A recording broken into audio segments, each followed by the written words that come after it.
Otoritas Ukraina menyerahkan 9 tentara Rusia yang ditangkap sebagai bagian pertukaran untuk kebebasan wali kota Melitopol, yang ditahan tentara Rusia pekan lalu. Demikian dilaporkan kantor berita Interfax Ukraina mengutip seorang pejabat senior dikutip Tribun Timur dari Al Jazeera Kamis hari ini. Perkembangan lain, pihak Ukraina dan Rusia saling tuding bertanggung jawab atas pengeboman sebuah gedung teater di Mariupol.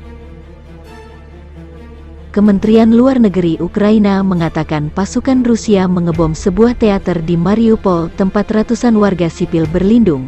Adapun Rusia membantah melakukan serangan keji itu. Добрый вечер вам. Як ты? Здравствуйте. Валерий теперь значительно лучше. Я очень рад тебя слышать. Ну, голос живого человека.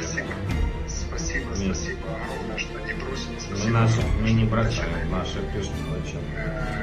Мне нужен день-два восстановиться, после этого готов выполнять любую вашу команду, чтобы День Победы наш наступил значительно скорее. И Мелитополь вернулся. Украинский флаг, который эти пидорасы сняли, пока меня посадили. 100%. Ну, 2 дня мы тебе не обещаем, Вань. Хорошо. Ты молодой хлопец, за 1 день восстановишься. Мы очень счастливы, что тебя забрали. Очень счастливы. Не удается пока всех забрать, блокируют они бессовестные, как ты их назвал, ну, вот этим словом. В общем, ну мы поняли. Нет, нормально. Вырвалось на... Смотри, я тебя полностью поддерживаю, просто не все могу себе позволить. Я рад, что ты голос живой. Это самое главное. Ты мужик, герой, очень счастлив, что ты с нами.